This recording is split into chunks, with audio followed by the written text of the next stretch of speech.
अब तक हम लोग पदार्थ के बारे में बहुत कुछ देख चुके हैं। तो अब आज से हम क्या करेंगे, हम आज से देखेंगे पदार्थों का वर्गीकरण, पदार्थों को कितने भागों में बांटा गया है। ठीक है, तो सबसे पहले आप पदार्थ देख लीजिए। ये वैसे तो आप देख चुके हैं पदार्थ क्या होता है। पदार्थ क्या होता है, वह प्रत्येक वह चीज जिसमें वजन होता है, जो स्थान घेरती है, वो क्या कहलाती है, पदार्थ कहलाती है। पदार्थों के बारे में हम बहुत सारी चीजें पढ़ चुके हैं। पदार्थ अणुओं से मिलकर बनता है, अणु परमाणु से मिलकर बनते हैं, परमाणु इलेक्ट्रॉन प्रोटॉन न्यूट्रॉन से मिलकर बनते हैं। अब इलेक्ट्रॉन प्रोटॉन के बारे में सबके बारे में अलग अलग पढ़ चुके हैं। परमाणु के परमाणु मॉडल पढ़ चुके हैं हम। ठीक है, इलेक्ट्रॉन कहाँ होते हैं, प्रोटॉन कहाँ होते हैं, परमाणु क्रमांक, द्रव्यमान संख्या क्या होती है, और अभी हमने जल्दी में पिछले क्लास में क्या देखा था, संयोजकता देखी थी। तो अब उसके बारे में हम बहुत पढ़ चुके हैं, डीपली पढ़ चुके हैं, जितना पढ़ना चाहिए था हमको। तो अब हम आगे चलते हैं कि पदार्थ कितने प्रकार के होते हैं, पदार्थों को आखिर किस तरह बांटा जाता है। तो पदार्थ जो है दो भागों में बांटे जा सकते हैं, एक तो रासायनिक गुणों के आधार पर और एक भौतिक गुणों के आधार पर। तो पदार्थों को हम दो प्रकार से बांटेंगे, किस तरह से, एक भौतिक गुणों के आधार पर, भौतिक गुणों के आधार पर, और दूसरा हम बांटेंगे इनको रासायनिक गुणों के आधार पर।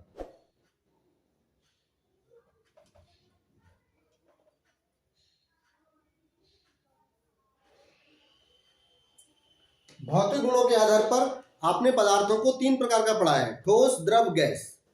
कितने प्रकार का पढ़ा भाई, ठोस, द्रव, गैस। तीन प्रकार के पदार्थ पढ़े हैं आपने, लेकिन पदार्थ 5 प्रकार के होते हैं। कौन कौन से, सबसे पहला आप जानते हैं ठोस, दूसरा होता है द्रव, तीसरा होता है गैस, चौथा होता है प्लाज्मा। अभी घबराइएगा नहीं, ठोस क्या होते हैं, द्रव क्या होते हैं, गैस क्या होते हैं, प्लाज्मा क्या होता है, सब पर बारी बारी चर्चा होगी। आज के क्लास में बस हम ये देखेंगे कि पदार्थों का वर्गीकरण हम किस तरह से करते हैं। ये जो विज्ञान की सीरीज चल रही है, सारी कंपटीशनों के लिए आवश्यक है।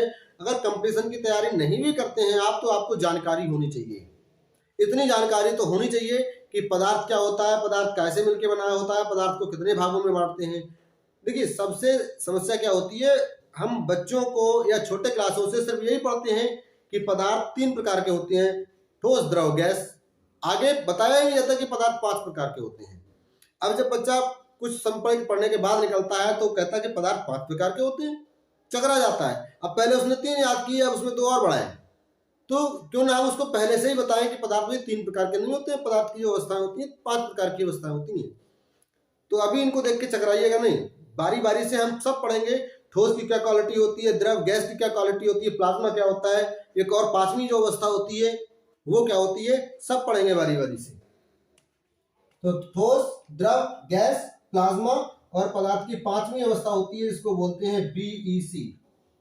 इसको हिंदी में और अंग्रेजी में एक ही नाम है, बोस आइंस्टाइन कंडेंसेट।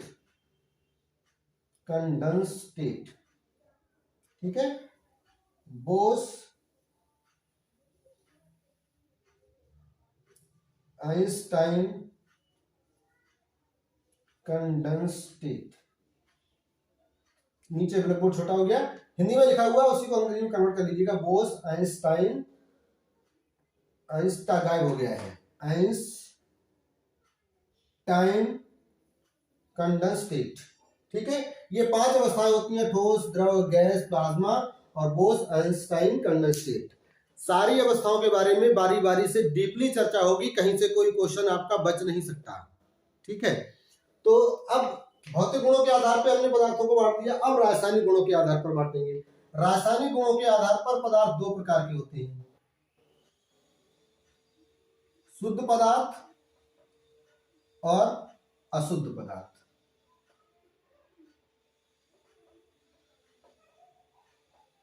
देखिए, आज के लिए आपका काम क्या होगा, आज के लिए आपका काम बस इतना होगा, इस जो ये डायग्राम जो बनाया जा रहा है, इस डायग्राम को आप बिना देखे बनाएं। जैसे ही आप अपनी आंख बंद करें तो डायग्राम पूरा आपके सामने आ जाए कि इधर कौन था, इधर जो इस साइड में जो हमने बांटा था भौतिक गुणों के आधार पर, इस साइड में बांटा था रासायनिक गुणों के आधार पर। भौतिक गुणों के आधार पर कौन कौन था, रासायनिक गुणों के आधार पर कौन कौन था। बस इतना, आज का काम इतना है कि जैसे ही आप आंख बंद करें और ऊपर लिखा आ जाए पदार्थों का वर्गीकरण, पदार्थों के वर्गीकरण में फिर आपका पूरा डायग्राम आपके आंखों के सामने आ जाए। जब इस तरह से पदार्थ का जो डायग्राम है वो जब आपके आंखों के सामने आने लगेगा, फिर ये कभी निकल नहीं सकता, आपको दोबारा दोहराने की कभी आवश्यकता नहीं होगी। अच्छा, शुद्ध पदार्थों को अभी हम क्या करते हैं, दो भागों में बांट देते हैं, तत्व और यौगिक। घबराइएगा नहीं, एक बार आराम से देखिए और कोशिश करिएगा। जब तक अगली क्लास नहीं आती है तब तक आपको बस यही प्रयास करना है कि जैसे ही आप आंख बंद करें ये पूरा डायग्राम आपके सामने हो। तत्वों में भी दो तरह के होते हैं, धातु और अधातु।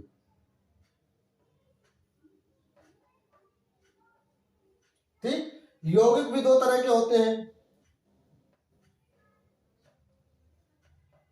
कार्बनिक यौगिक और अकार्बनिक यौगिक। अभी देख रहे हैं आप, केवल पदार्थ नहीं चल रहे हैं, पदार्थ के अंदर ही आपको कितना पढ़ना है। ज्यादा डिटेल मतलब पीएचडी नहीं करनी है आपको। हमको ठोस के बारे में, द्रव के बारे में, गैस के बारे में, प्लाज्मा के बारे में, बीईसी के बारे में सब कुछ वो देखना है जिससे हमारा कंपटीशन का कोई भी सवाल छूट ना जाए। इतना हमको देखना है इसके बारे में। तो इससे अभी तो ये वर्गीकरण चल रहा है, अभी इनके सबके बारे में हम डिटेल से पढ़ेंगे। शुद्ध पदार्थ दो प्रकार के हो गए, तत्व और यौगिक। तत्व भी दो प्रकार के हो गए, धातु और अधातु, और यौगिक भी दो प्रकार के हो गए, कार्बनिक यौगिक और अकार्बनिक यौगिक। अब रही अशुद्ध पदार्थ। तो अशुद्ध पदार्थ में क्या करते हैं हम, इसको कहते हैं मिश्रण। अशुद्ध पदार्थ क्या होता है, मिश्रण होता है। मिश्रण में क्या होता है, बहुत सारी चीजें मिली होती हैं, ये लाओ वो जो मिल जाए सब डाल दो उसमें, तो वो क्या हो जाता है, मिश्रण बन जाता है। किसी भी मिश्रण में क्या होता है, कोई अनुपात नहीं होता। मन आए आप 1 किलो लोट दो, मन आए 1 चम्मच डालो, तो मिश्रण जो होता है उसमें कोई भी चीज निश्चित अनुपात में नहीं होती।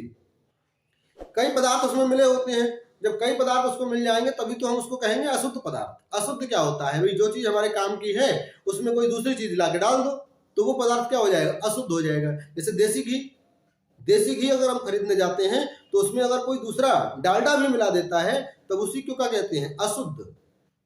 देसी घी कैसा हो गया, अशुद्ध। ठीक है, अशुद्ध पदार्थ में क्या होता है, दूसरी चीजें मिली हुई होती हैं। तो जब कई सारी चीजें मिली होती हैं तो उसी को कहते हैं मिश्रण, और वही होता है अशुद्ध पदार्थ।